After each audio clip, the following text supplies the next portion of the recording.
Hello, and welcome to Sutro Sidetalk, episode 139. I'm your host, Kamron, and with me is... James Seelig. Dude, we are out of football season. Yeah, officially. No more updates.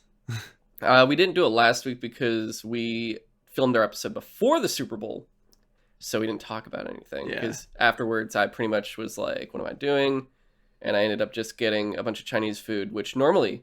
I get Mexican food for the Super Bowl. I get super nachos, like full on fat fucking stack of like beef covered chips and everything's it's just beautiful. The chips are probably soggy by the time you actually get to them because they're just covered in everything. It's beautiful. I did Chinese because Year of the Tiger, Chinese New Year. I felt it was more appropriate with the Bengals. And it's good thinking. Myself and everyone I know were going for the Bengals. I was more so going against LA than I was going for them. And then as it's happening, I'm also like, but I don't really care at the same time. So when the Rams started like turning it, like maintaining like, oh, we're going to win. I'm just like, oh shit. Cause they were playing really well. I couldn't fault them. I'm like, I want to get mad, but they're doing really good. Like their receiver, Cooper Kupp, who I was hating because of how the Niners did not cover him, and he was the one that basically undid us. He pretty much got MVP. That dude was really great. But pretty much, we're done. No more Super Bowl, no more football talk until next fall. And I'm attempting to kind of watch basketball because I've never really been into it, but I'm trying to get into it a little bit more, at least until baseball starts. So, yeah, that's the real... I like going to Giants games. You like going to Giants games. Giants games are fun. I just haven't been there in like literally since COVID. Now you can. It's gonna be great. They got like crab sandwiches now. They're really, really fucking good. Yeah. But of course, this is Sutro Sidetalk. Every week we talk about what we've been playing and what we've been watching. I hope you guys watched the last episode. We had my friend Andreas on, and we talked about the Book of Boba Fett, which was a fun time. And was a much longer discussion than I had anticipated. Like, I legit thought it would be a very short thing at a certain point. I'm like, oh, wow, we're only 40 minutes in. We're not going to even, like, reach an hour. Next thing you know, there's another hour's worth of conversation still. And I'm like, oh, okay. Never mind then. All right. I think it was when we got derailed with, like, was the Mandalorian stuff good or was it a detour? And we were like, I don't know. It's kind of both. And then we detoured. I mean, that's the whole point. It was like deep discussion, which I hope you guys really enjoy that. That's the format I've been trying to go for, which isn't necessarily, oh, well, how did you like the thing with the thing? And it's like more so, how do you feel about these comparisons, the way they utilized this, the different arcs they used, and the storytelling methods they had, and all that stuff. So we're going to do something similar sort of today, but probably a lot shorter because it's not as big, most likely. Today's main topic, we're going to talk about the Uncharted movie. We actually switched around. Originally, it was supposed to be Demon Slayer Entertainment District, but we are holding that 1 week back, so we're going to do that next week because we'll have not one but two guests on. Andreas will be coming back, and if you ever listen to that Up to It, Down to It episode on cons like Comic-Con and Anime Con and stuff, our friend Momo was on for that, and she's going to be on this as well for Demon Slayer. So we'll have 4 people to talk about it. It's going to be really fun, but that'll be next week. This week, we got the Uncharted movie, and then some news pretty much from the last couple weeks. We're actually going to catch up with that Nintendo Direct. And then Super Bowl, of course, had some interesting trailers. We already covered Jurassic World Dominion, so luckily that was already taken care of.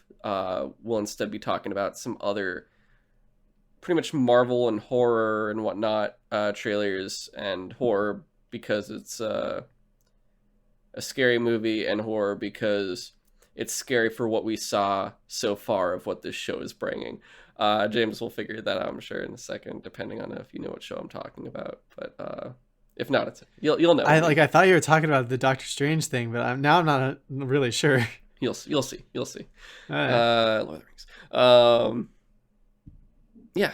Otherwise, how are you doing this week, dude? I'm good. Real fast. It was a kind of a slow week at work, just because like Monday is a President's Day, right? Yeah.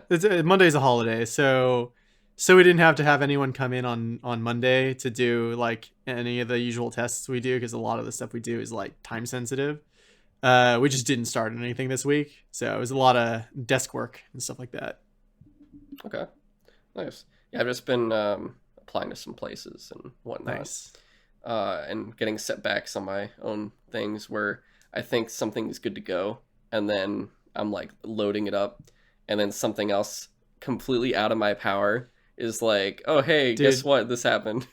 don't you love it? Like, I know this is like not the same thing, but I try to do like my usual workouts like every day during the week, like while I'm at work, because I have a gym like literally right outside my office that I have access to. But when I'm not feeling up to it and I'm all tired, I'm like, I just feel weird not getting all my workouts in, and I feel like I've been like set back or whatever, even though it's like you don't have to work out every day. I just at some point have convinced myself that if I don't, I'm like letting myself down. So I mean, it's always a good consistency, even if it's like different like amounts. If it's like a rest day, you could just do like a small amount of stuff that doesn't even require you to be like outside or anything. Yeah. And then there's other things where it's just like I've been trying to get back into cardio, and I've been doing pretty good and like getting, my endurance up and being able to run for longer without having to stop and catch my breath and stuff. And then like literally the other day, I was on my way back from work, or back from getting lunch and going back to like work. And I like jogged across the street and like, I don't know, pulled something in my ankle. Oh damn! And I was just like breathing hard. No, like I just like for some reason my ankle went wrong, and I was like, oh no, that sucks. I hope it's okay. And it's been sore for like 2 days. Oh, it's probably not too bad. Like no, it's fine. As long as it's not what happened to me, you should be okay. No, I didn't sprain my ankle or anything. It's just it's one of those things where it's like you mentioned like your plans getting delayed, and it's like I've been trying to get back into doing cardio and being better about that, and it's like now your ankle's gonna tell you not to for a few days. No, for sure. And it's funny. It was my portfolio website. All the YouTube videos. Oh yeah, you told me about that. Yeah, that's so much worse. So I was like, fuck, because I don't have power over those. I didn't distribute the videos. I also have like a little joke story about getting older, I guess. Like my back. I literally Dude, I sneezed once earlier and one of my abs like cramped up so hard I thought I'd get myself a hernia. Dude, I immediately freaked out when you said you sneezed. I was like, oh no, he did fuck his back up. No, thankfully it wasn't my back, but I literally like I felt one of my abs tense up, and then it just kept getting like clenching up more and more to the point where it's just like, oh, why? You gotta master your breathing techniques, man. You gotta master your whatever form of breathing you want to master. Dude, this is gonna sound stupid, but like I literally had one of those moments while I was on the treadmill like a week or so ago. I was like starting to get winded, and I was like, I need to control my breathing techniques. I can run faster and farther. I know I can as long as I control my breathing. And I did. It worked. Very nice. But all right, you ready to get right into the news? All right. Yeah. So I'll let you start off with the Nintendo Direct specific things you want to go I'm gonna give myself a 6-minute timer just in case. Okay.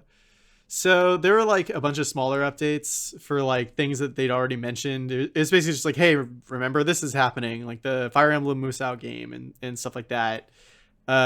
They did show off a little bit more of Kirby in the Forgotten Land, I think it was called. I'm not usually into Kirby games, but this game looks like it's got a little bit of the Mario Odyssey mechanics of just like taking different forms. Yeah. And it's really weird to say because that's literally what Kirby has always done, is like eating things and getting new abilities. And just for some reason, it's different enough in this game that it kind of feels like Mario Odyssey, and that I might be more into it in terms of like they might be taking the form changing abilities into account for making interesting puzzles and stuff. So that might be more fun to me. But they also showed off a new sort of thing where Kirby doesn't quite digest things, and it's called mouthful mode. And oh my god, it looks horrifying. Like the second they showed Kirby like stretched over a car and his like little feet dangling off the back, hungry, I was just like, oh, that doesn't look comfortable at all. Like it literally looks like they just stretched Kirby over a freaking car. Imagine how the family inside the car felt. It's so weird. And they also showed, oh god, yeah, if there was like someone in the car, that would be a great horror movie. And so like, I don't know, it on the one hand the trailer did make it look more like I might have fun actually playing this Kirby game over like the other ones that I've tried in the past, which I thought were like just a little bit too simplistic and not challenging enough. Uh but yeah, big mouth mode. No, sorry, mouthful mode just looks like someone made their nightmares come true. I don't know. But the things that I was most excited for that they showed off was a new Mario Strikers game. And I don't know if I've ever actually officially mentioned this on the podcast. I'm pretty sure I have. But I think we've talked about like the other Mario sports games in the past, and I'm just like, I might have mentioned at the time, like, man, where's Mario Strikers? They keep making a new Mario Tennis, Mario Golf, like occasionally Mario like baseball or basketball, but like they made like 2 Strikers games, one for GameCube and apparently one for the Wii that I totally forgot about, and they just never talked about it again. And they showed off a new Strikers game for Switch, and I am actually really excited for it. I don't know why. I'm not even usually that into sports games, but you throw Mario in there, I'm apparently into it. You're everything I hate in this world. To be fair, I didn't get Mario Golf because I just don't really care about golf at all, and like same with Mario Tennis. I heard that the last Mario Tennis was like kind of meh. So, but for some reason, Strikers, it like, I think it's because it's like really stylized. Like it literally looks different from the other games, and especially when you're doing like the power moves, there's like this really cool like sketched outline to your characters, and it looks really. It's like, kind of like badass. Shaolin Soccer, right? Yeah, and that's the other thing. It's like it they literally are like, yeah, you literally fight and like and tackle your opponents and stuff, which you're not allowed to do in regular soccer, which is why I thought it was really funny. They said they didn't call it a Mario soccer game, they called it a soccer like game. So they acknowledge that like this ain't soccer rules. This is our own. We make our own rules. Doing Nintendo shit. Yeah. Yeah. And then the other thing that I lost my mind over was instead of them even like mentioning Mario Kart 9, they're like, hey, here's 48 new maps for Mario Kart 8, which you already love. And dude, I'm so hyped. It's like $25 for 48 new tracks. Granted, I think they're all like legacy courses that were in previous games, but dude, they had me at Choco Mountain being in one of the first ones. I don't know why. You had me at Choco, man. Dude, like literally, I don't know why. I think it's just because I love chocolate, but that was literally my favorite map in Mario Kart 64. So I'm glad that's coming back. What reason would you have for this? I like chocolate. And then the other thing that they mentioned is this is also going to be included in the for Mario Kart? Nintendo Switch expansion pass. So I guess that's more information that like, or more confirmation that they are going to just start adding more expansions to the expansion pass, which makes the name make more sense. Yeah. And it's not just the Animal Crossing thing. So, and it also gives you more bang for your buck, considering how everyone was enraged over it's like, oh, you get Sega Genesis and Nintendo 64 games for like fucking stupid prices. So like at the time I was like, it's not worth an extra $25 for Mario Kart or for Animal Crossing DLC and like N64 games. But now if they keep adding N64 games and they keep adding more and more DLC to it, and they include like Splatoon 3 DLC to it or something like that, and they don't remove anything, and if they never remove it, then like I actually might consider this. I mean, at the moment, I'm more leaning towards just like buying the Mario Kart DLC because I'd rather just have it. It's kind of like, or sorry, keep going. No, I was just gonna reiterate, like, but like if they do make that expansion pass more and more worth it over time, I might actually just get that and keep it.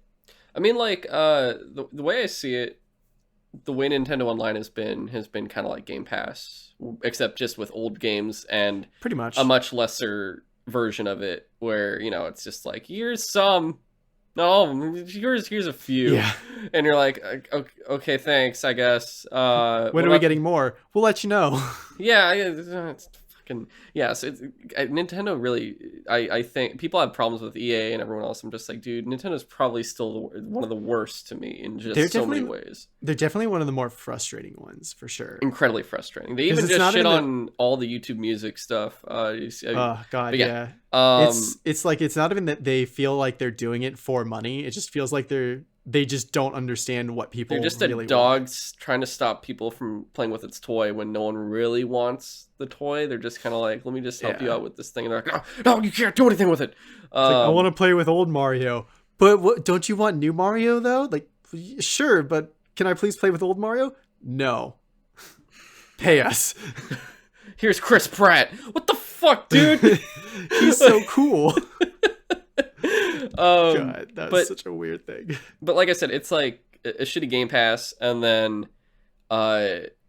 with these DLC expansion editions, it kind of feels like the equivalent of like PlayStation Plus Games for Gold, where it's like, oh, you know, this month you'll get this thing for free added on that's like something that's more useful to the modern console and stuff. So that could be interesting, and yeah, definitely more worth it. But I'd probably still be annoyed overall just for the price and everything. But because I'm on the family plan, I don't really care as much because of how cheap that is. So yeah, thank you, Nintendo Family Plan. At least.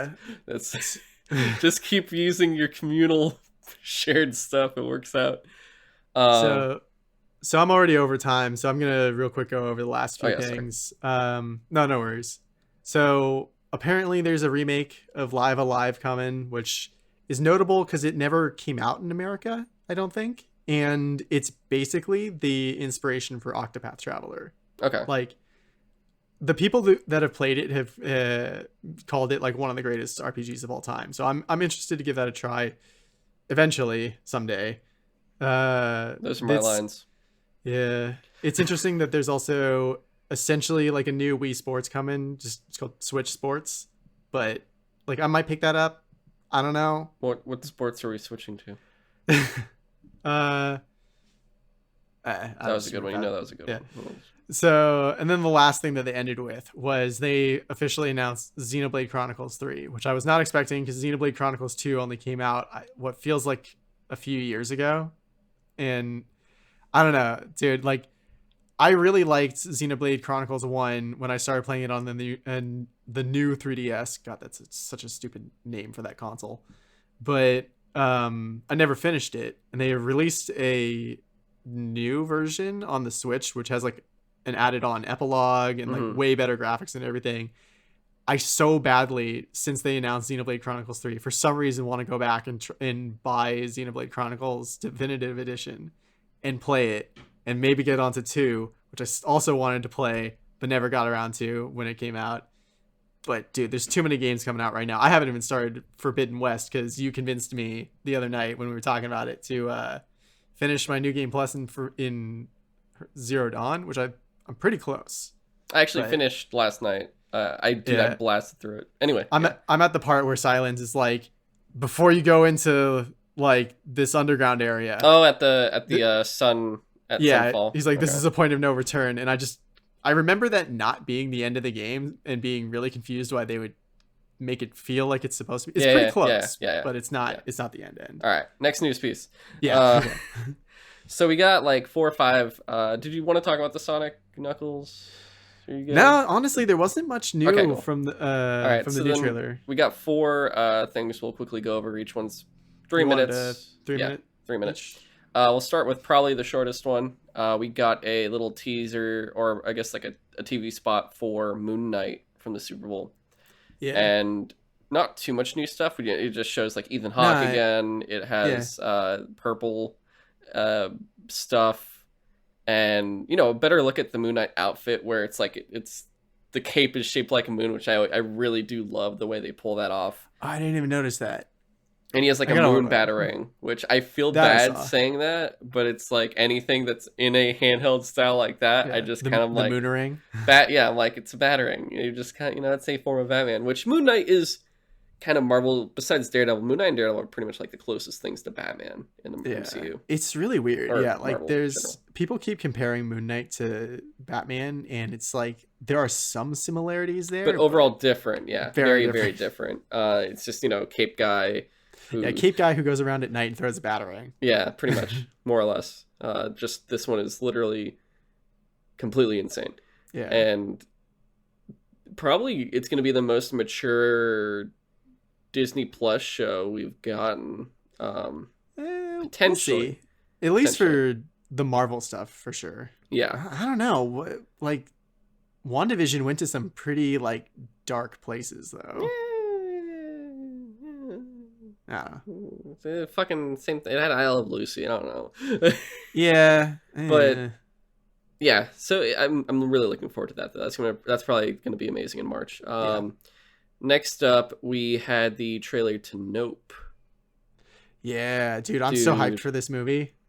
That looks really fucking good. That's coming out in July, and I love that it's like Nope. You're like, why is it called Nope? And you look up in the sky and there's fucking aliens, and you're like, nope. I love it because it's like that trope of like, it's actually a thing where you watch a lot of horror movies, and it's usually like some white person that goes in, and normally everyone else would be like, nope, I'm not doing that. Like, yep. Like, why would you go in there? That's so dumb. But it's like a weird thing that happens. So Jordan Peele is definitely utilizing that, where you're just like, oh, hell no, I'm not dealing with this shit. So one thing I've heard that I love and I hope is actually a real thing is like, because Jordan Peele is so good at like subverting your expectations and like setting it up to look like a horror movie about one thing, and then it ends up having like a deeper meaning to it. People are trying to analyze like, what is Nope?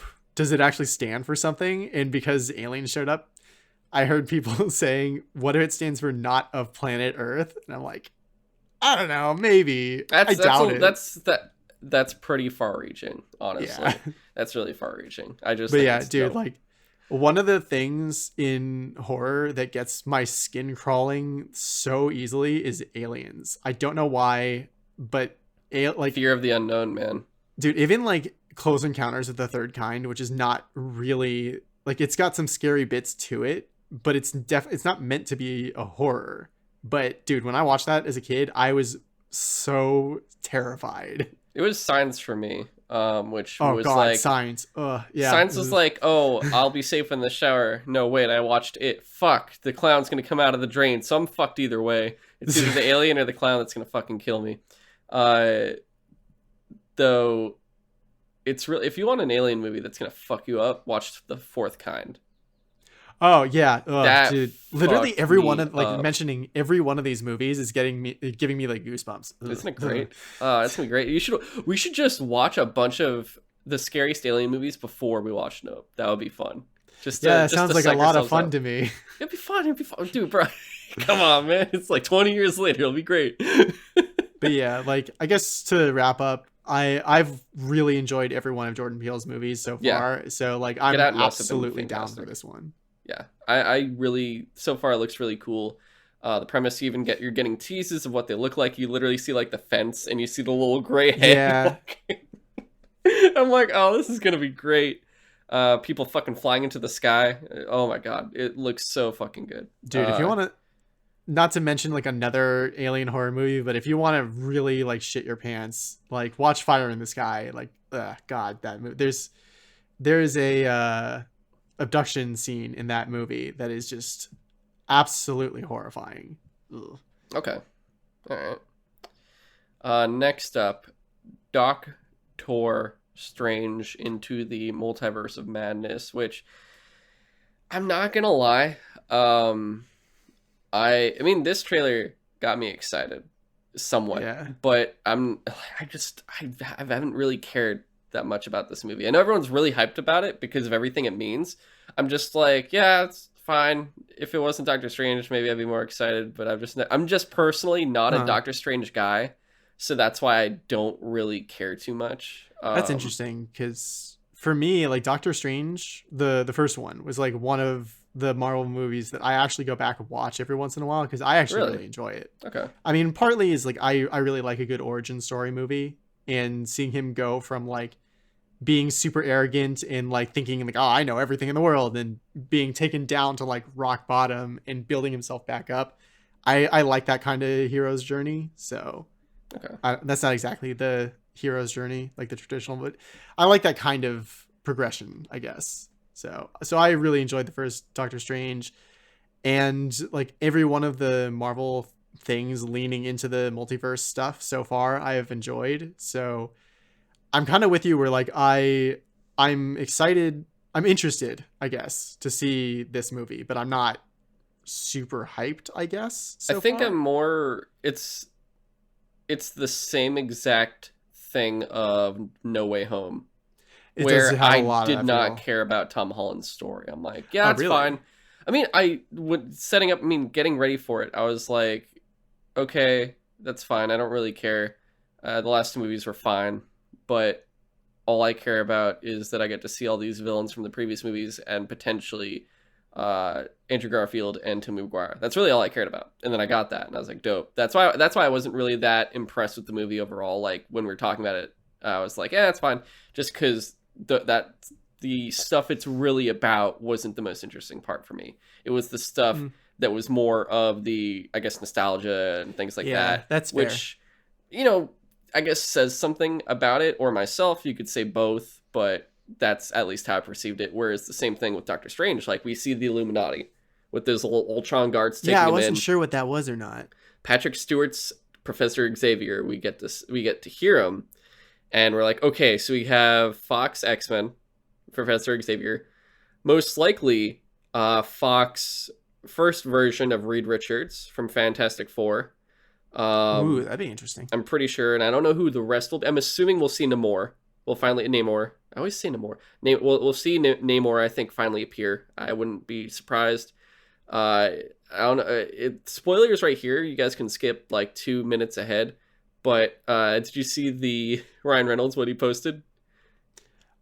People thought he showed up as like Deadpool in like a reflection somewhere in the He trailer, and he's posted a like, photo and on did something he and post delete that? he posted a photo where he just looks like Ryan Reynolds and the person with him was someone that was working on the Doctor Strange set.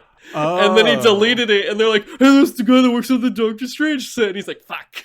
So odds are interesting. Deadpool will be in it, which is makes sense considering he Because is the biggest fourth wall yeah, breaking character. So that makes sense that he would show up too. And the whole thing here is we're gonna get a melding of, before Spider-Man was a melding of Spider-Man. This is gonna be a melding of, like, we're gonna see all the Fox stuff potentially see, you know dip what it in feels like here. to me is Crisis on Infinite Earths, where they literally were like, we got all these different universes. There's too many. We got Possibly. to smash them together. I mean, that's also what we're potentially getting in the Flash, like where they're like, "Oh, here's Michael Yeah. Keaton," and it's like, "Fuck, where's Ben Affleck? He's tired. He doesn't want to be alcoholic again." Oh, okay. Shit. Um, I'm like super excited for like the next episode of um to Cut of Steel to talk about Peacemaker, because I want to talk about that last, like the cameos of the Justice League and how like no, it's there really were only like two of them there. And that's even the gonna. two that showed up, it was like, this feels weird. Well, it's a whole. I hate that that's a discussion within a discussion of like the whole series. I'm like, that's what I was. The one thing I'm like, fuck, I have to talk about that now. It's gonna suck because there's so many. Anyway. Yeah. So Doctor Strange looks interesting. We also see like the what if version of Doctor Strange. We see Zombie Strange. Yeah, I didn't Uh, catch that was that was Zombie Strange at first until someone pointed it out, and I was like, I could see that yeah. Because I don't even maybe. think we saw him in the What If Zombies either. I think we saw only the other stuff. We I thought there was a Zombie Strange, but I don't know. I can't remember. Yeah, But yeah, so we see a lot of different stuff, and it'll be cool. Like I said, I'm more just excited to see what it does with the whole multiverse stuff. Just same. to see the Fox stuff. That's the main thing I want to find out is what's going on with all the Fox properties, and the biggest thing. What are we doing with the X-Men? What's going on here? That's my biggest thing for Oh, sure. okay. So one of the theories I have heard is that one of the few like Fox properties that they have already confirmed that they're gonna start working on, X-Men 97. So what if that, like, this is why? Because they literally bring in the 97 X-Men, or the The animated 90s world. X-Men character, the animated world. Strange is animated, and he's like, "What the fuck?" Yeah, I mean, and that'd be pretty then funny. And then like that's why they have a chance to keep the series going, because they literally reintroduce it.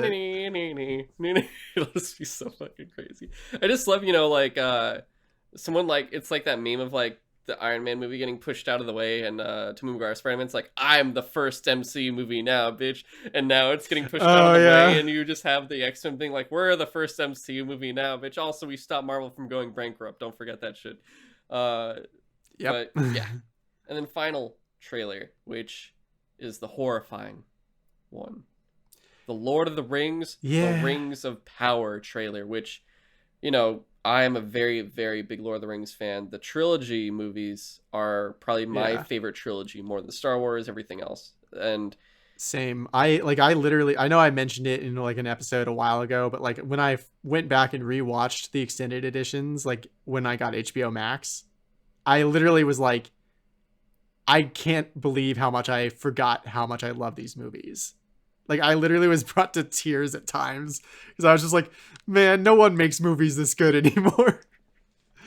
it's yes, we saw stuff for a minute. It's a minute long, and we see Yeah. moose men. We see moose men hunting, because it's important for men to dress up as And moose to be hunting, not of course. quite hobbits. Like I think people have been saying that they're like the progenitors to hobbits. Like Why are we supposed to care about that? I don't Why is that a know. thing? There was like some child boy, and we're like, okay, and look, I thought it was some weird thing about Sweet Tooth or some shit. It felt like, I think my biggest complaint about this trailer is that like we just mentioned how much we love Lord of the Rings, at least the original Peter Jackson trilogy. and the books. I love the books. And the yeah, I like the books. I'm just not the biggest fan of Tolkien's writing style, but I like the story at least. Mm. And man, I got nothing out of this trailer. I was just like, this looks like generic fantasy, and nothing about it is really grabbing me. Like there was literally no part of that trailer that made me go, wow, I can't wait to see this. There was no part of that trailer that made me go, wow, this is Lord of the Rings. Mm-hmm. Like, every single thing I saw just looked like, hey, it's a fantasy world. And it's like, well, what makes it Lord of the Rings? I could just go on Yeah. like that forever. There's nothing there's nothing to go on. Like Galadriel and Elrond are there. Galadriel's for some reason like fully armored, and Yeah. Elrond is like, I couldn't tell if he had I'm pretty He sure he had had like short short ass blonde Yeah, hair. I'm like, what And the I'm like, why would you do that? That's not what the like no elves that I'm aware of had short blonde hair. Like what? even like if you were like, well, it doesn't look like that in the like we're not doing the movie. It's like, well, okay, well, the way they're described in the Yeah, books, no, Tolkien is extremely descriptive. That's one of and the this is reasons why I'm not a biggest fan of his arts. Like to clarify, I like descriptive writing, but Tolkien likes to describe everything, whether it's important or not. down to the tramp stamp. Sorry, not Trump Mm-hmm. stamp. Fuck that guy. He's getting in my head. Yeah, I just don't know what to take away from this, because it's like, what is this even set in? We know it's not related to Lord of the Rings, the films, because Yeah. when you look at all of it, you're like, well, this doesn't fit in at all. All these different things they're Well, trying new here, that they're like, well, we've never done this in a Lord of the Rings anything before, and we're changing things up. all we know is that it's set in the Second Age, Yeah. but that's all I know. Which the And Second Age is a big stretch, because they said Rings of Power, which makes it, the Elven and Dwarven human rings. Sauron gets the One Ring, which makes yeah, you think the last alliance of elves and men. But Second Age also has the earlier shit where Sauron's a servant to Melkor, aka like the man like Morgoth. One's like a place in person, but they get mixed up a lot. And he like Sauron's like a werewolf at one point. He's a vampire at another point. Like he's just a servant to this guy who's bigger, who has like an army of Balrogs, and there's like a Balrog king. And Nazgul aren't even your biggest worries in this fucking past version. And there's an awesome elven kingdom called Gondolin, and it's supposed to be like insanely cool. There's like an elven king that rides an eagle into battle and has like a crazy sword. His name's like Elendil, I think. There's a whole yeah. thing there. There's even like a war between elves and dwarves, because dwarves are greedy bastards and shit, because we're gonna kill them and take the gold. So, fucking idiots. Um, there's so much there, and if it's called Rings of Power, like there's not really a big thing about the rings before Sauron. Yeah. Not So I'm not just very really. confused what they're gonna do with the story. And like they literally titled it The Rings of Power. So I thought for sure in the first trailer we would get a glimpse of one of the Rings of Power being forged, maybe. But nope. Not that I'm Yeah. aware of. So I am very worried so far about this show. Yeah, and honestly, I could go into high description of like all the things that just don't look right, or they are just not doing things according to the way Tolkien had it. But that literally we'd be here forever. So Yeah. it's one of those things where it's like still wait and see in September when this actually comes out. But I'm not cautiously optimistic. I'm not cautious. I am just immensely worried at this point Yeah. about this. My like I said, my biggest complaint is like how do you make the Lord of the Rings look boring and generic? How? This is the year where you're like, oh, well, I'm worried about Halo and Lord of the Rings because they look like complete and utter trash. Like that's what we're at the point of currently. Yep. And yeah, so at least we have Moon Knight, thank God. But yeah, that's that. And that's pretty much all the news. Sorry, that was Alright. much longer than anticipated. But Where are we at? moving Oh, only a half into hour. Uncharted.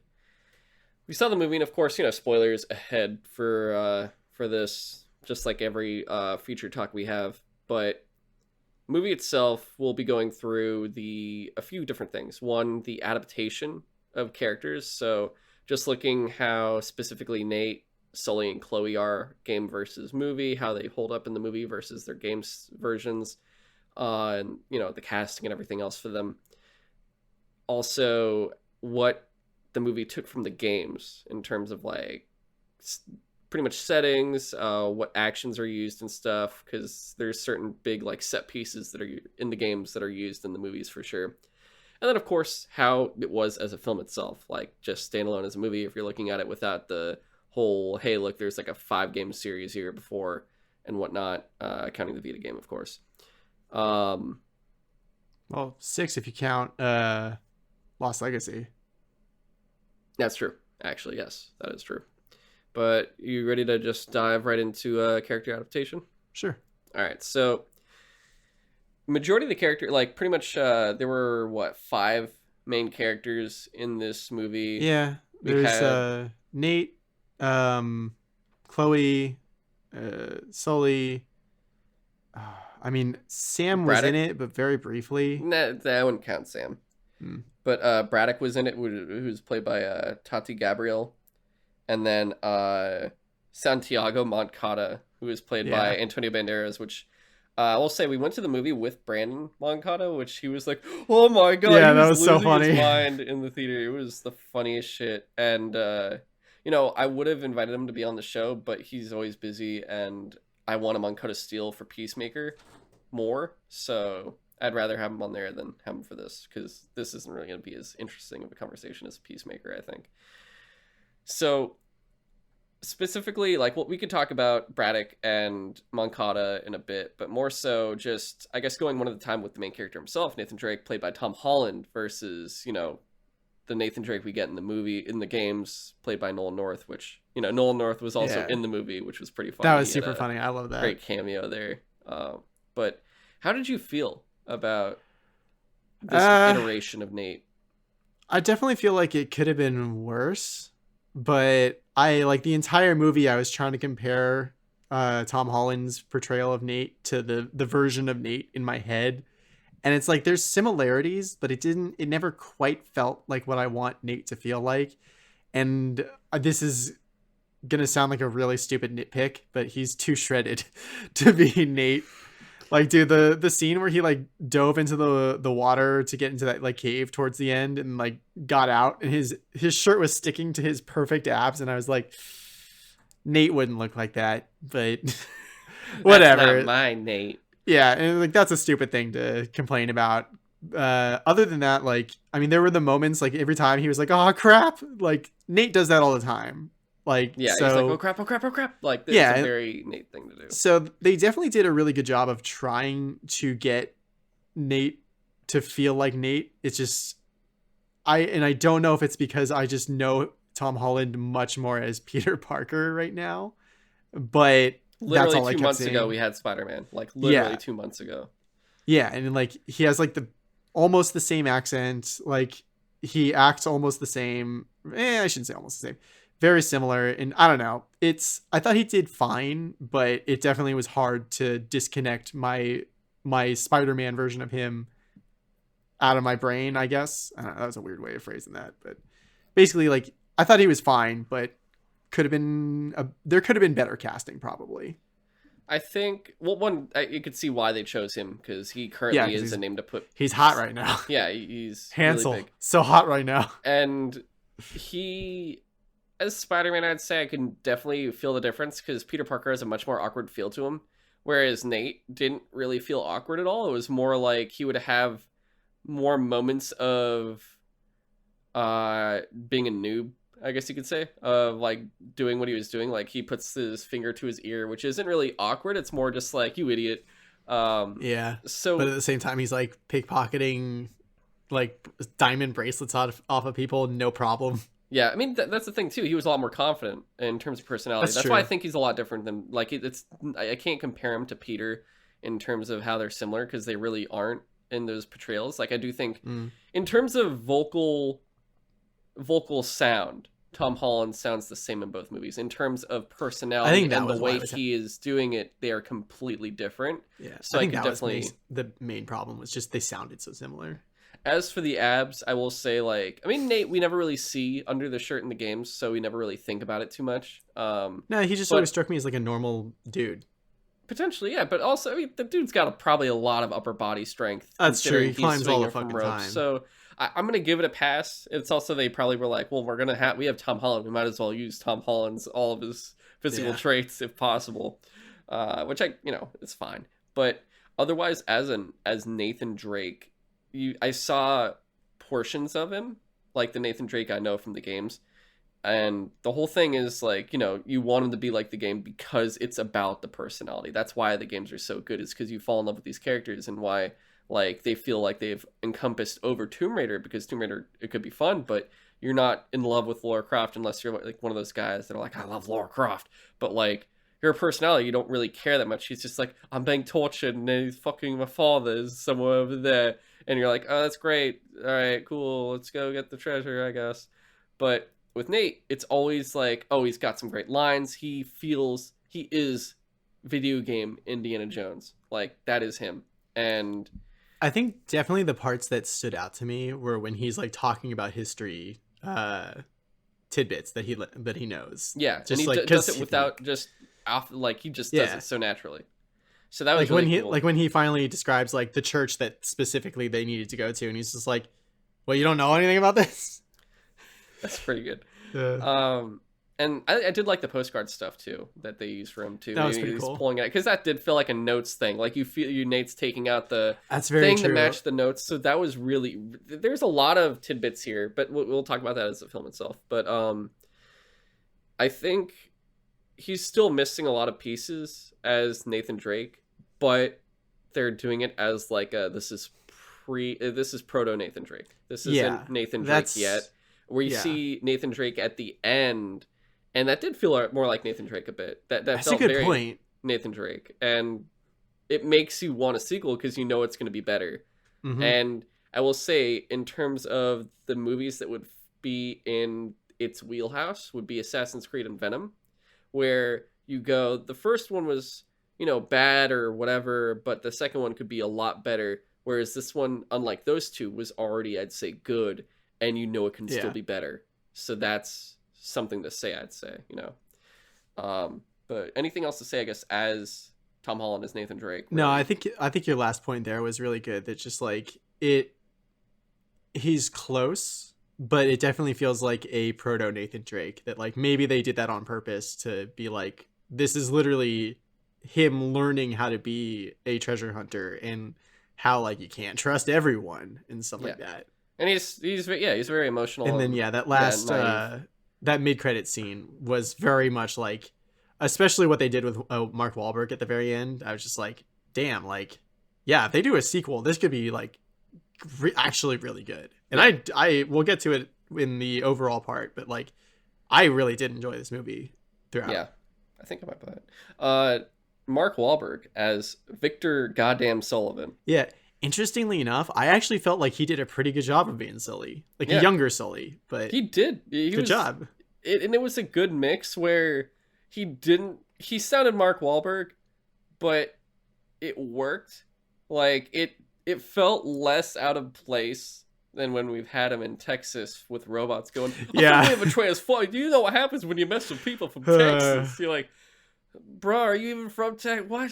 And like he, looking back at this history of this fucking development hell of this film, when he was first cast as Nathan Drake, and how much That's so everyone funny. was like, "Don't do that. Whatever you do, do not do that. Please, anything else." And then they cast him as Sully, and you're like,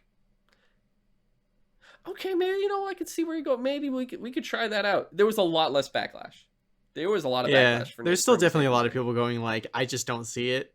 Drake. Yeah, And a lot of it was like, he doesn't have the mustache though. yeah, and problem solved at the same. Yeah. I just like, for me, and this is going to sound like a weird thing to latch onto, but every time he called Nate kid, it really felt like Sully from the games, because he Yeah, constantly is just like, hey, kid.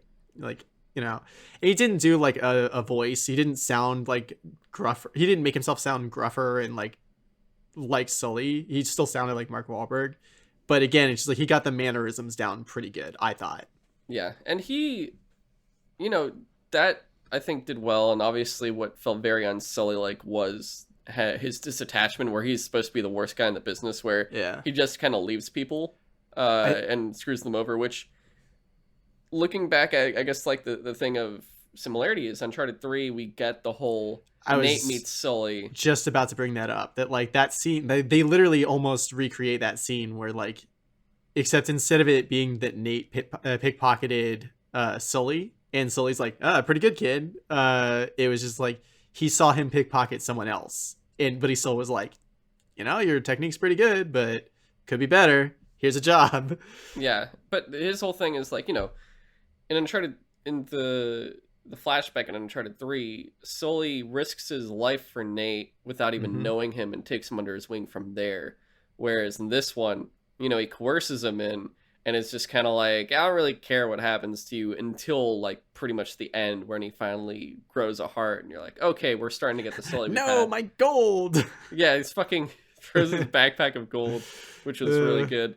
But you see there, like what they're trying to do is start. You wanted a lot of conflict in this one, because it's supposed to be building up of these characters. Whereas when you do sequels, you don't need that anymore as much, because you're getting probably bigger villains and bigger set pieces that will substitute for potential infighting amongst the characters in the movie, unless there's more, which we already see what personal issues could happen in the second one, considering the post-credits scene.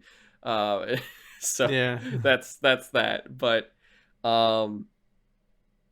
there's a lot that could happen with it, and the way they had him in this it was interesting, just to have him as like a very monotone, like he was joking, he was always level-headed. If you notice the way like Mark Wahlberg portrays him, he's very much like steady nearly majority of the time. Even when he's like fighting or trying to get away from someone, he's very level-headed the entire time. And that was, I guess, interesting to see, because that didn't feel that much like Sully, because I don't know, Sully feels he has a lot more charisma too. That's the thing with him and Nate, they always have amazing charisma, and you get some of that here, but just not the amount you necessarily would have wanted compared to like their game iterations. But then again, I could see that. Then again, I think it is also still this is the proto versions of who we're really going to get, considering it's pre-mustache Sully. So Yeah. that's a whole thing too. But I think, like I said with Nate, they just got to grow some things, besides the fact that they already grew the mustache, but get those down, and we can have a superb duo right there. At least what I'm thinking. And then finally, Chloe Fraser, or is it Fraser? I think it was Fraser. I've heard both. I always thought it was Fraser, but Played by Sophia Ali. Dude, I thought she was perfect. She did a fantastic job. Yeah. And I think, what was she in? There was a because no, not the actress. Sorry, because I'm thinking of Chloe. Like she's in 2 and 3 and Lost Legacy, but they do set up an origin. There was a 6-issue Uncharted comic which sets up the origin of Nate and Chloe meeting, and kind of how they sort of screw. Like Chloe, I think at one point screws him over, like leaves him after sleeping with him at a certain point, but it was like before all of the. Did they hinted Uncharted that stuff. in Uncharted 2 when she shows up? I can't remember. I don't think so, because I think they already knew each other, and they were already like, well, that's what I mean. Is like to fuck with Flynn. Well, that's what I mean. Is like they hint at like there's history. Like Nate already knows Chloe like well at that point. Mm-hmm. Like, yeah, I don't know. I just like one of the, I guess core features of Chloe in the games is like she's kind of hard to trust. Because she's much more of a lone wolf too. Yeah, and like she's generally on Nate's side, but like she is still one of those people where like if things are gonna go bad, she will save herself first. Yeah, and like they did a very good job of that in this movie.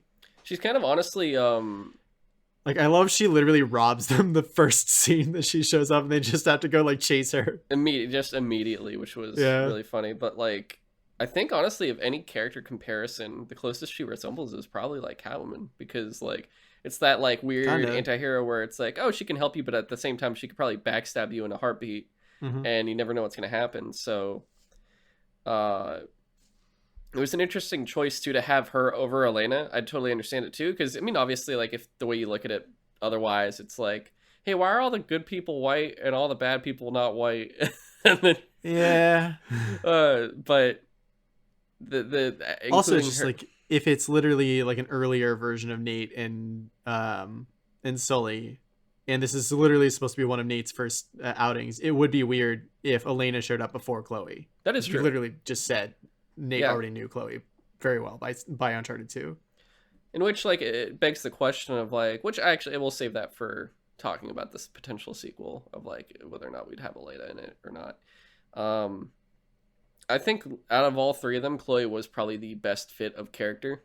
Like Sophia probably did the best job of portraying her, just because she doesn't really have too much development. Like she has development, but you kind of learn. It's more like she always had this, I guess, like way of handling things and personality that has been there since the beginning.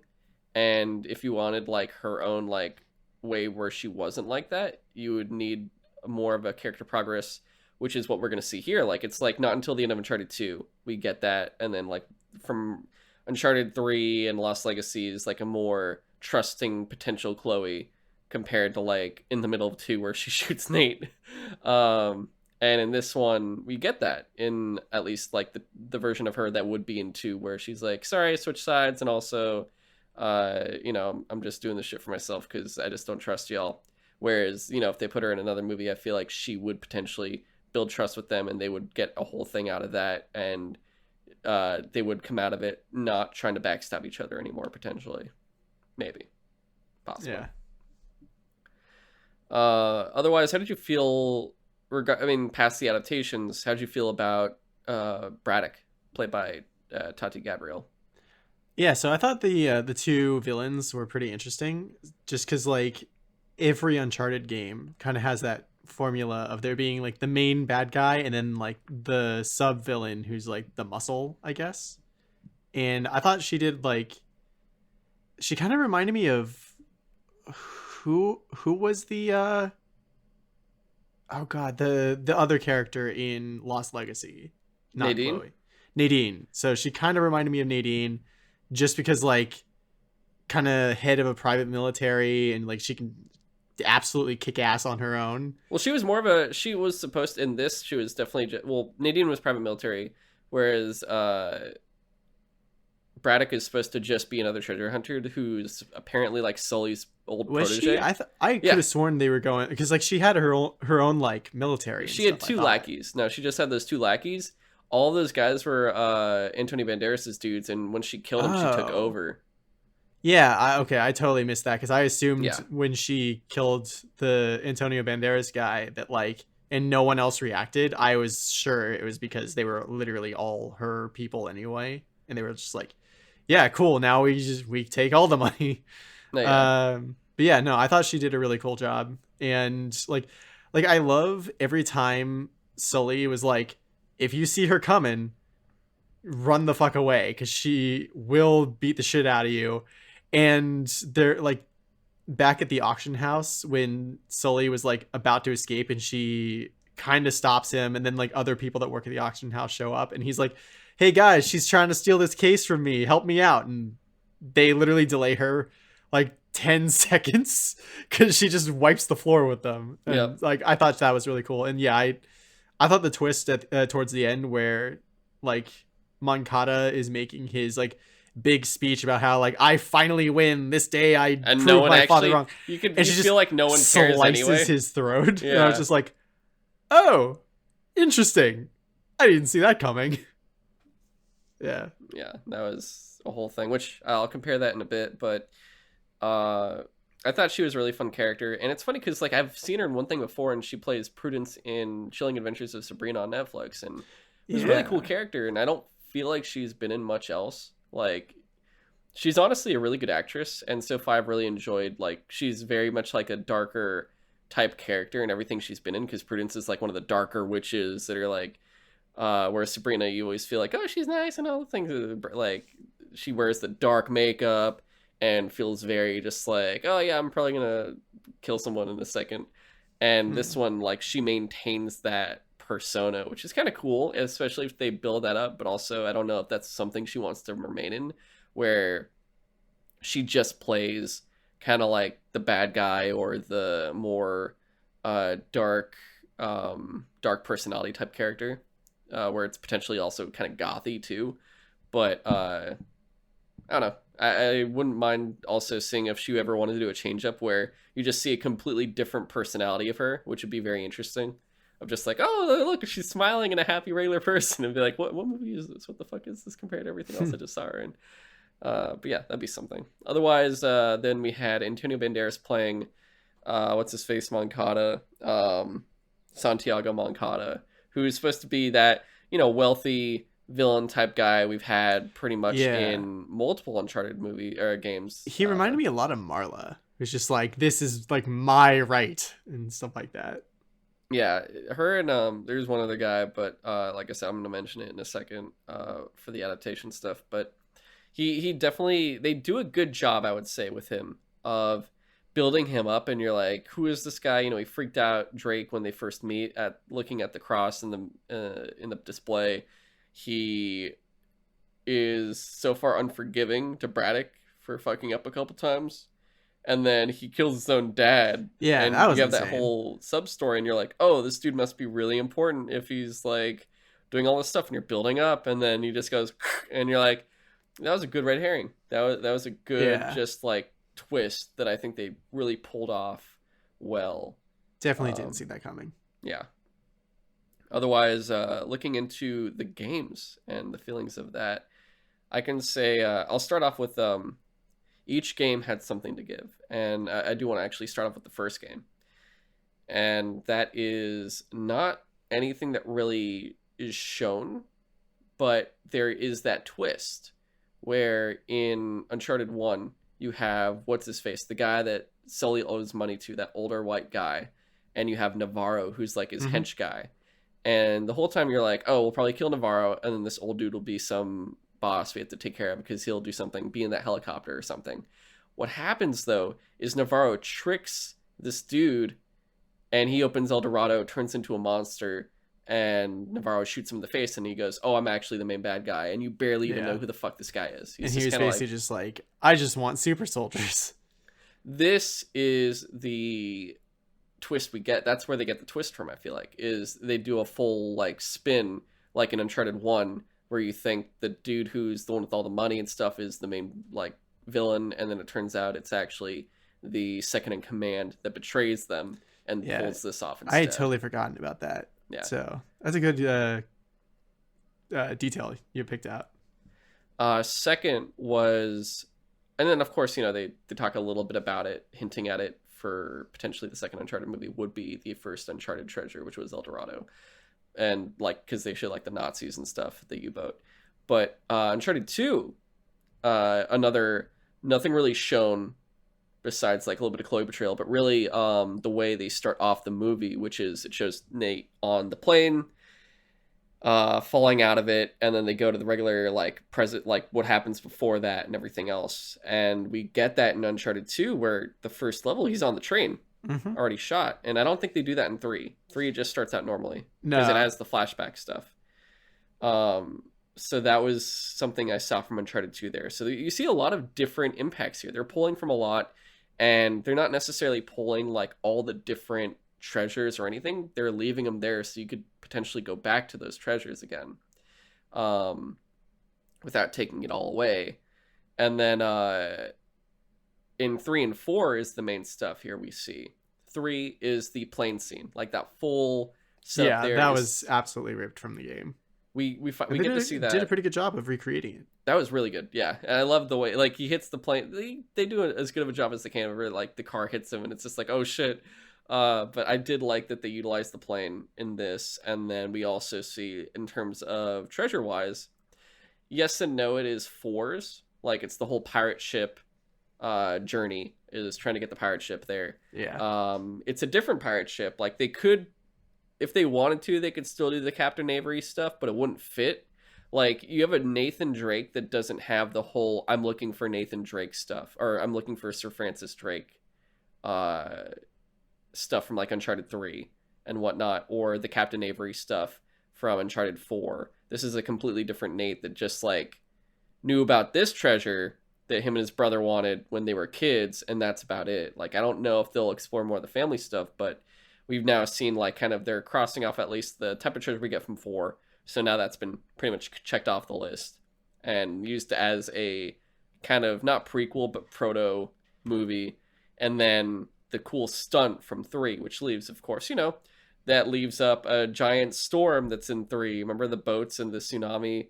There's the train from 2. There's in 4 we get the storm with the other. There's 2 storms, I guess, with boats, but there's a lot going on, and I'm very curious as to how many different things they want to do, because the whole thing is like spectacle, I feel like half the time as well.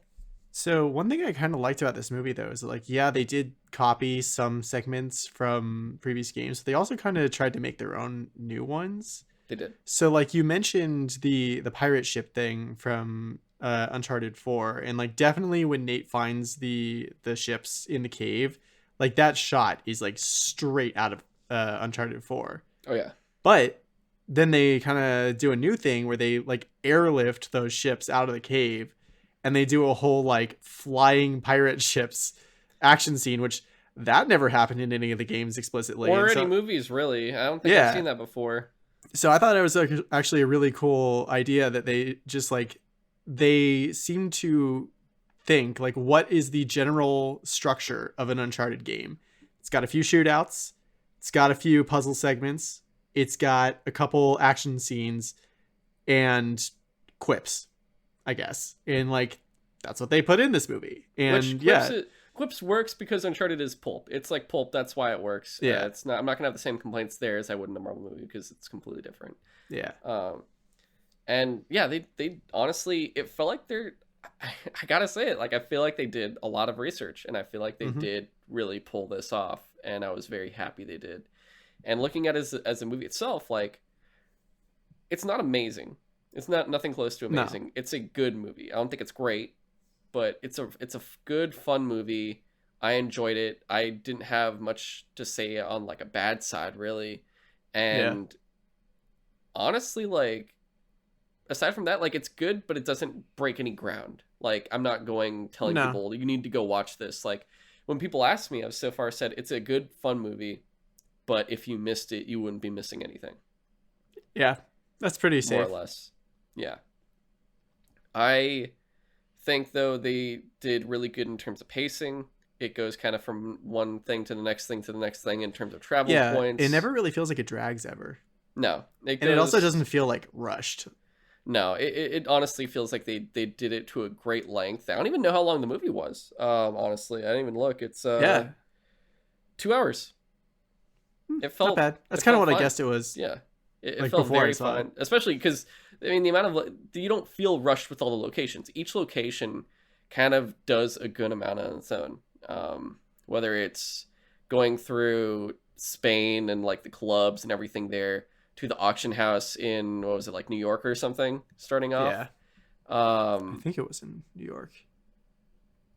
and then they go to pretty much like where was it in the Philippines and stuff. So like you get all of that stuff and the fucking resort too. They spend time in the resort. That was so funny. Just like having Nolan North show up for a second was just like I never expected it, and I love that they did it. They had a few like really good Easter eggs in there that was like I guess regular movie fans would not necessarily pick up, but if you're like a fan of the series, like the games, you like the Uncharted or like the Naughty Dog sticker in the Yeah, truck. Like if you don't know that Naughty Dog makes those games, you're just gonna be like, oh, it's a random sticker that he had, whatever. But if you're a fan, you're gonna be like, ah, that's cool.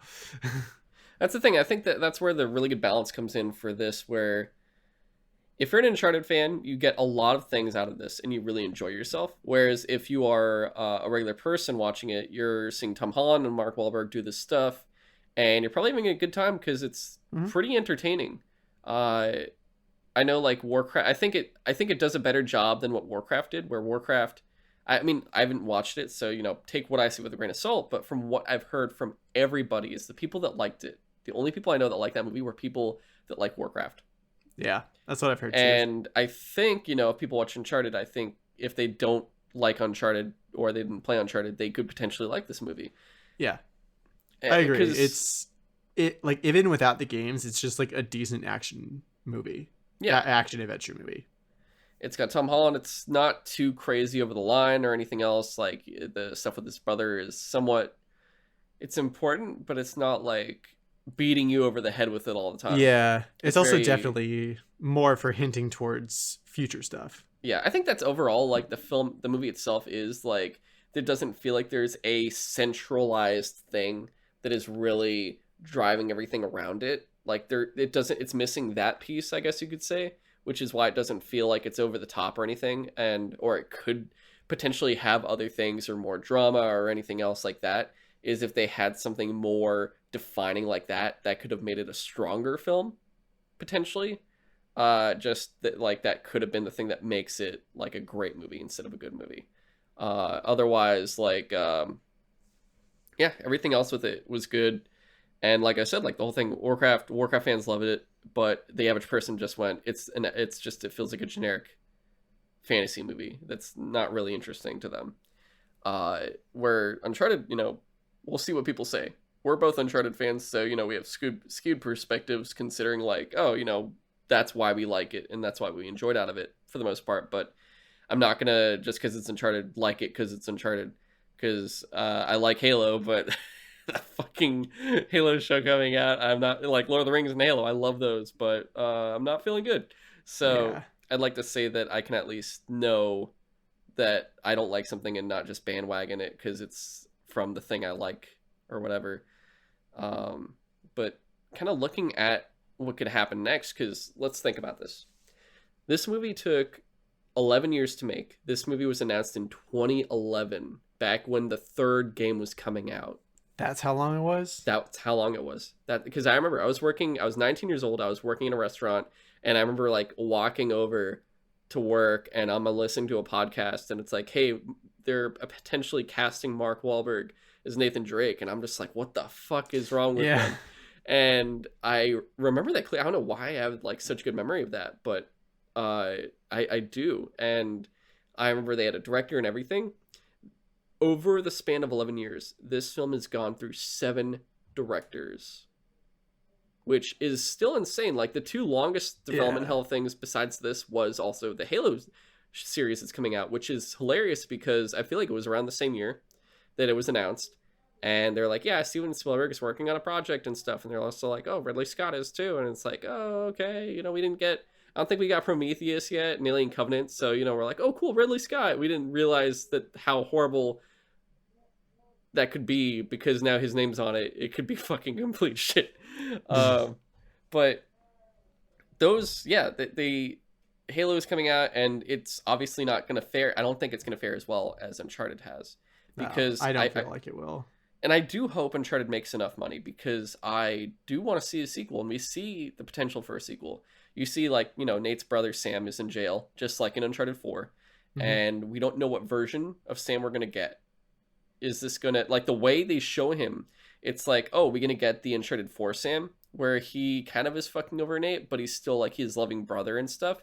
Or is it going to be, like, the potential scrapped Uncharted 4 we had, where Sam's the villain, and he wants revenge over shit? Like, those are the two potentials that we could have for this, and I'm honestly kind of good either way they go, but it would be something more insane if it is like, oh, your brother's the villain, and he's good until he's not. Like, the whole thing, it's like, in this movie, oh, Sully said your brother was missing and you can help find him, and then Sully's like, oh, he's dead, sorry I didn't tell you, like, whatever.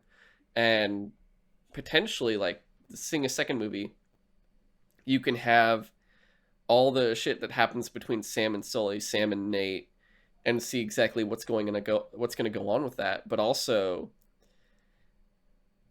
maybe Sully left something out, like Sully didn't know he survived, or he actually did know he survived and he just went to jail, and then that makes more I guess more bumps in the road for just Nate and Sully's relationship. Like, there is a lot they can do just for that, and that's just for the male characters for this. You can bring back Chloe and have her, like I said, build her up, make her trust specifically at least Nate and maybe Sully by the end of it, where they'll work together, and she becomes more of a solid romantic interest. I don't know, because they didn't even do anything. They didn't do one thing together, if you think about it. They shared a bed, but I feel like that was just like, yeah, that was just sharing a bed. They just needed a place to stay for the night. Yeah, nothing else happened. Save some money on the one bed. I don't even think they kissed. Yeah, they didn't even kiss. So, which is honestly surprising for a movie like that. It's a pulp action adventure movie, and there wasn't a kiss in the movie, which is kind of crazy considering. Yeah. Honestly, when you really think about that kind of style, props to them, I guess, for withholding that. But you could also bring in Elena and have her come in and do that stuff, which I would be fine with, but also, I'm not gonna lie, like, I'm okay with not having Elena in it, because I'm not gonna lie too, I liked Chloe in the games more than I liked Elena, but that's just because, like, she was more adventurous and stuff. She's literally like a fellow treasure hunter versus Elena, who's like, I'm a reporter. Yeah, which still cool. It's just not quite as interesting.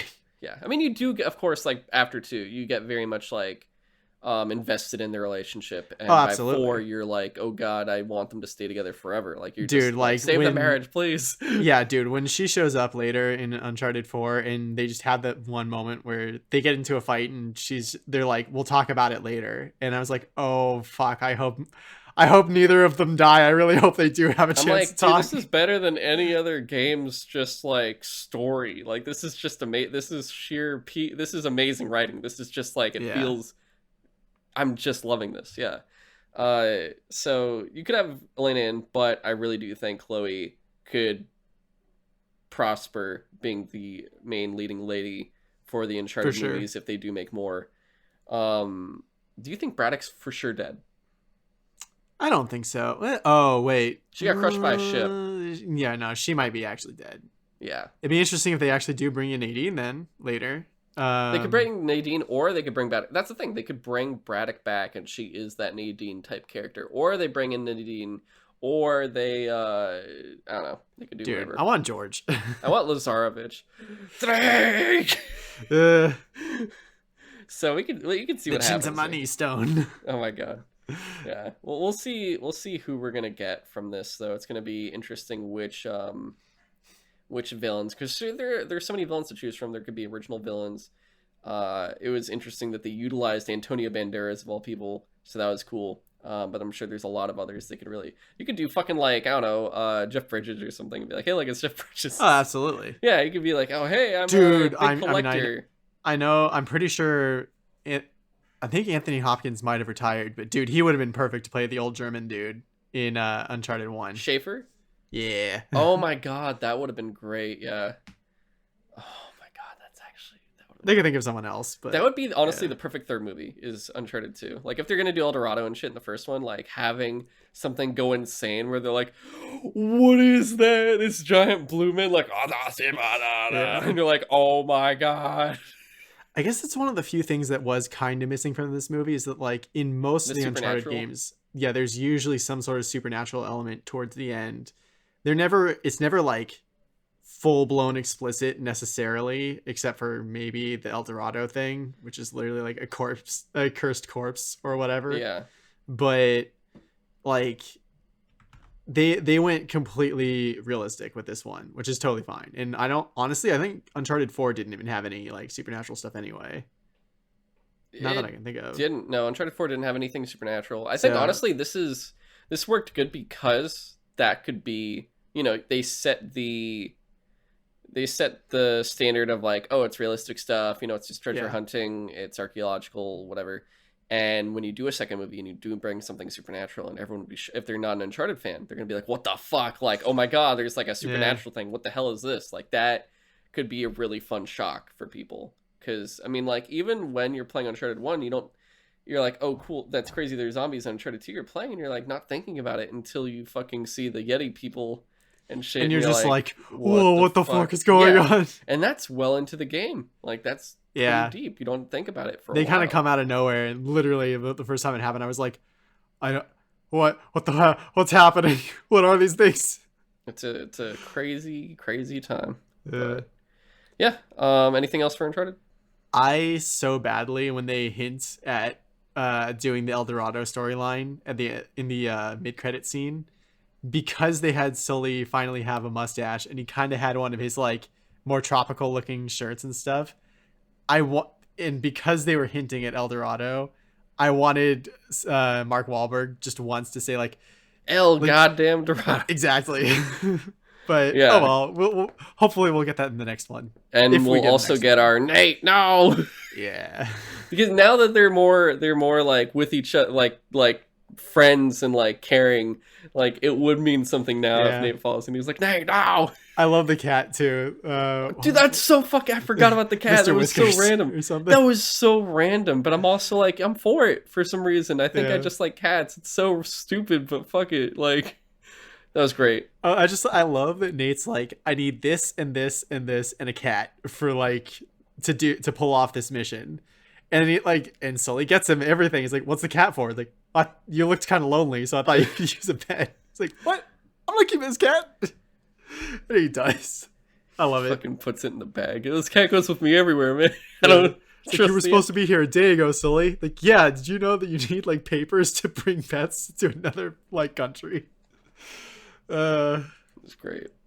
Clearly, like you could tell, clearly we had a lot of fun with it. It was fun. Honestly, I think I'm gonna probably get this movie just because it's like, oh, it's an Uncharted movie. I gotta complete my Uncharted collection. If it was shit, I wouldn't. I could absolutely see watching this again just for fun sometime. Yeah. Oh yeah, very much so. It's definitely like a nice little like late night movie or something you could just enjoy, or like it's a fun time for sure. Especially if you're like you want to enjoy Uncharted stuff, but you don't necessarily want to play it because you know how long it's gonna take. You could be like, I want a 2-hour adventure of an Uncharted. Oh, cool! I could just pop this in, which is very actually kind of nice. So that's fun. Unless you just want to watch the cutscenes on YouTube from the game. Yeah. All right. We're an hour and 15 in. We could probably do one thing or two of our own separate small things. Did you want to do Rick and Morty? Or did you want to do one small thing each? Oh God, what was the one that I wanted to do? Oh shit. Yeah, no, let's do individual ones because I want to cross Y the Last Man off my list and just talk about how much I hate that show. I didn't watch it. It's not worth it. Because I haven't read the books, but wasn't it canceled? Yeah, that's the other thing. Is like it was. That's canceled. Also I don't feel like I should bother if it was canceled. Yeah. So I guess if we're gonna get into it, like I guess I'll just start. And like I was so interested in this show because like I heard good things about the comic, the graphic novel, and like Daniel read it and he actually liked it at the time. So I was like, oh cool. Like the idea of like the mystery of what would cause everything on Earth with a Y chromosome to die immediately.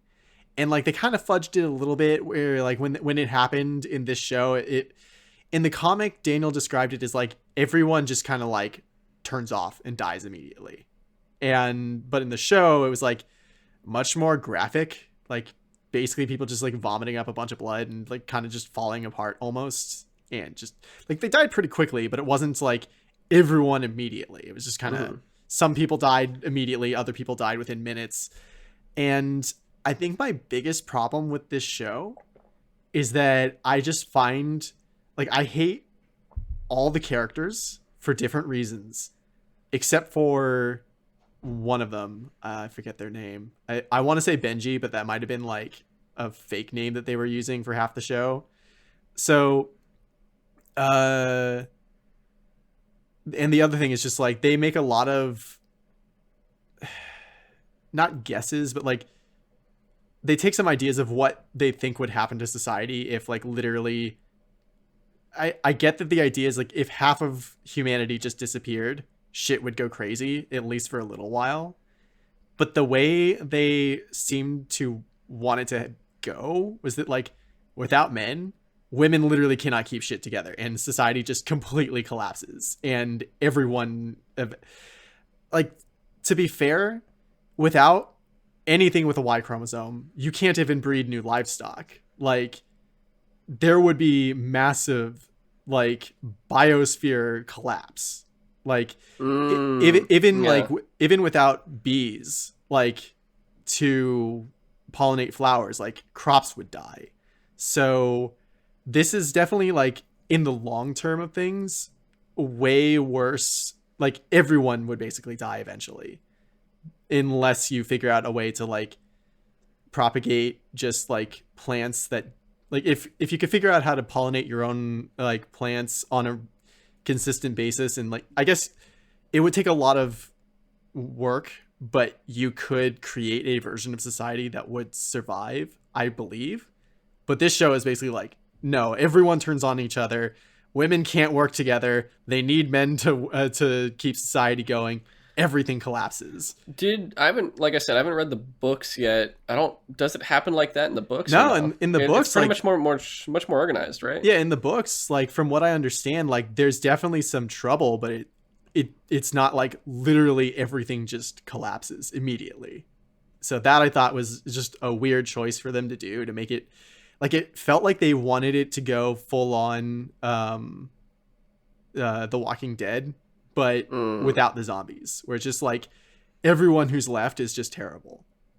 And it's like the zombies, there's no zombies, so it's not as bad, right? No, it's worse. Why? It's women. Oh no. Yeah. And like they do cover some interesting topics of like all the trans people, or at least all the trans men who are genetically female. Like they survive. I was about to say, like, if it was that, I'd assume all the women that used to be men are probably dead. And that's the other thing, is like all trans like women who had a Y chromosome, they're all gone. And so like that's part of why I hate the main character, who's literally supposed to be like the last like genetically male anything except for his monkey like left alive. And he is the dumbest motherfucker I have ever seen. Like he constantly does not seem to understand how important he is just being the last man alive. And he's literally just like, but I just want to live my life normally. Like, why can't I just like find my girlfriend and like, you know, just live normally? It's like, dude, without figuring out why you're the last one left, literally the entire world might collapse. Like, and he just never got it and didn't understand why people kept trying to like capture him and like use him as a bargaining chip. Like, it literally wasn't until like the last episode where he finally was like, I don't want to be useless anymore. Please teach me how to be like not shitty. And show's canceled.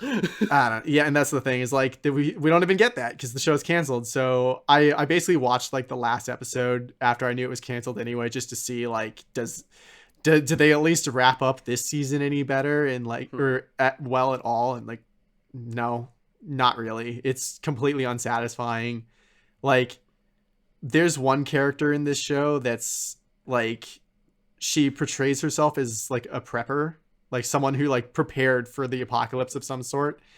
And like her whole thing is just that like she teaches her cult of women to just blame literally everything that ever happened wrong with them in their lives on the men who literally don't even exist anymore. So I just thought it was really weird that like literally if that were true, that men were the cause of all their problems, like even if it were true, they're all gone now. Why are you like still fixated on them? And why are you telling people to stay fixated on them? It was so weird.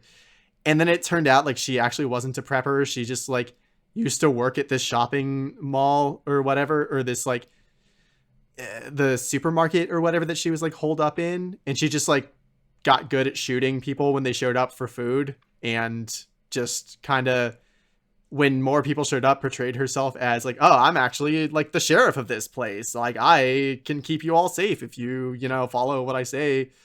And I could not believe how far she actually got with that act. And so like I'm rambling on a lot, just long story short, I hated every one of these characters for different reasons.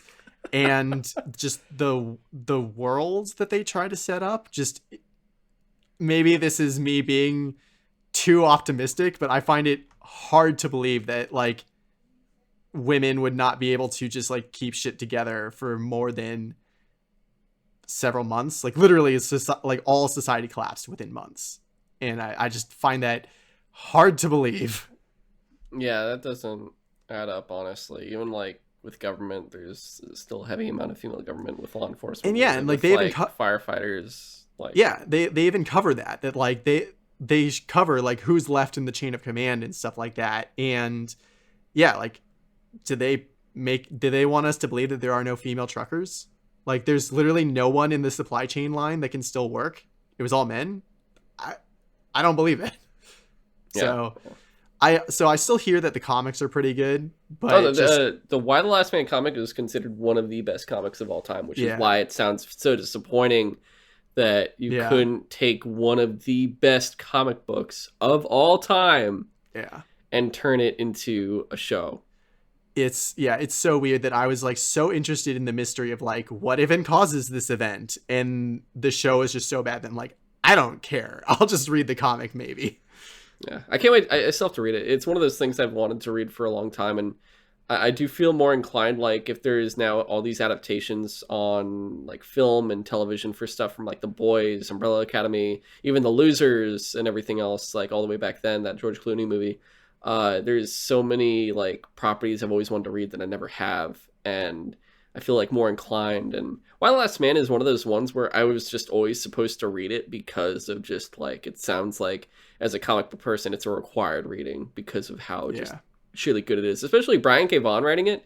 He is a high tier writer where currently he's doing Saga, and over time that's either going to get a show or a movie or something, because that is one of the best current like independent books out there right now. It just came back, and everyone like it's one of those things where we went on hiatus. We went on hiatus and we're back, and everyone makes a big deal because it's back. Like it's a big thing. Yeah. I also kind of watched most of the show with Daniel next to me, and he was like, yeah, they made some pretty serious deviations, and he also like hated the show for the same reasons that I do. Okay. I'll probably skip Man in the High Castle right now because I feel like it'd take too long to talk about given the amount of time left. I'll do something short and talk about Tremors 2 and 3. I did those for a couple Monster Movie Thursdays. I screened with some friends, and I gotta say, those movies, like watching the first Tremors movie, it has Kevin Bacon, and it's really fun. Mm-hmm. You're like, oh, this is, it's really, it's just like a weird, like good movie, cheesy I guess, monster movie, cheesy 80s monster movie that was a good time. And then it has even like Reba, and she does the songs in it and stuff. You see what happens when it's like those straight to DVD movies before they're really a thing yet, Right. They're like, oh, look, behind enemy lines, the Scorpion King, and all of a sudden you get all these fucking weird, like, I didn't know this came out. Oh, yeah, it wasn't in theaters. It just came out, like, on DVD, and that, like, it was a home release, and you're like, I'm not gonna act. I'm gonna act like it doesn't exist. That's how I'll treat it. This worked so well because you're watching some characters still come back, like the gun nut from the bunker and the secondary, like Kevin Bacon's best friend or his friend, are both like the main characters in the second one, along with some other new characters. And you see like, because the whole thing with the end of the first movie, like Kevin Bacon has a good little ending. He wraps up and leaves like with that geology the seismologist student woman. And in this one, you kind of get the same thing in two with the secondary character, and then the third one is just like the bunker nut guy doing his thing, where he's like, "Oh, I just like to kill these things, and I'm gonna do my best to make sure that happens." But you get to watch the evolution of the monsters, which I just forgot their names. I knew them a second ago. It was crap. It was oh my god, I can't believe I forgot their names. But point is like that you get to see them evolve, which is really cool. Like in the second one, all of a sudden, like it's supposed to be giant worms, and you're like, okay, giant worms, and they suck people up and stuff, and they feel the vibrations on the ground. Yeah, the second grabblers. Grabblers, that's what it was. Yeah, grabblers. And in the second movie, all of a sudden you get smaller versions that are kind of like dodo birds. They're just like these bipedal weird things that come out. And did I never watch Tremors 2 or 3? Because I do. Oh wow, weird. I definitely watched the first one because I remember the giant worm things. But the graboids, like, you know, the worms were... That's what they were. Yeah. The graboids were about seismic sensing. Like, they could feel vibration. Mm-hmm. And that's how they'd track you. Whereas the second version of the graboids that were, like, the weird, like, bipedal dodo bird type things felt heat vision. They had these, like, little things on their heads that can help them see full heat. And that's how they'd find people. Huh. And in the third movie... it got crazier, and they're like, oh, we have flying ones now. And they have the same thing, the heat vision, but now they can fly. And okay. They kept morphing differently, but it's cool watching the progression, and I think we have 3 more Tremors movies to go. There's like 6 or something now. There's like a newer one called like Shrieker Island or something that's on Amazon, I think. I can't remember. Or no, it's on Netflix, one of the two. But they're one of the only like kind of straight DVD style ones that are actually really entertaining. Like, we're not feeling like we're losing out watching these. Like, we wanted to watch the sequels, and we still want to watch more of them because it's fun watching the full evolution. You have some returning characters, but if there's one that doesn't return, like, you feel okay with it. And so far, it's just like a good time because it's still very low key. It's just these guys potentially doing a job. And it's a small town. It's not anything crazy where, you know, it's like the monsters are coming and we're going to lose the whole world or the city or something crazy. Like, it's just so, I don't know, it feels much more like down to earth. And I think that's why the series works so well.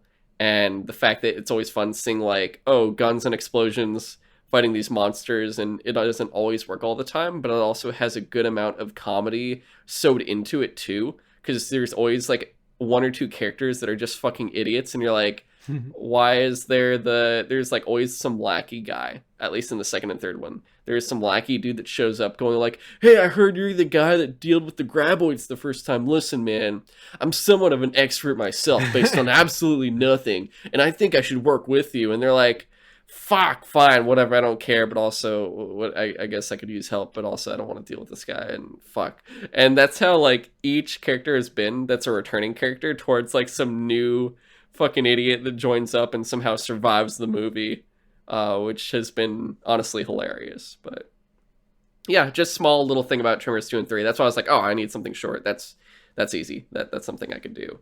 I will say we started watching Gamera now that we finished all the Godzilla movies. I'm gonna wait. I'm gonna do that kind of the way I did with Godzilla, where I'll go by era instead of by movie, because there's like 7 or 9 Gamera Showa era and like only 3 Heisei, so I can knock those out pretty easily.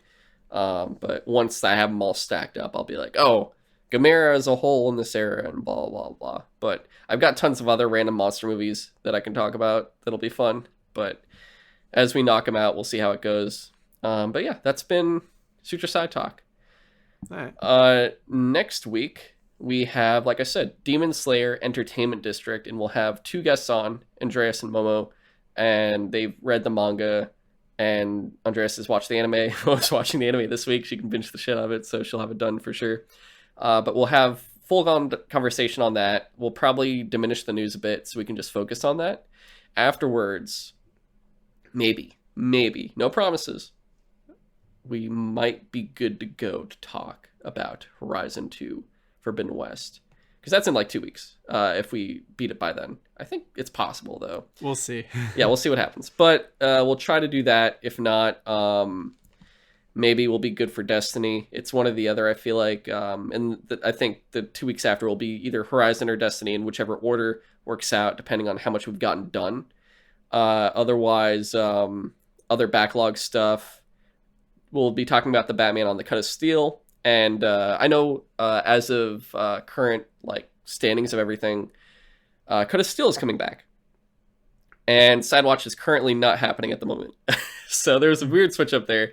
Sidewatch right now, we put out one January episode. We actually haven't done the other yet, and we still have 2 February episodes to do, and then pretty soon March. So we're pretty behind on it.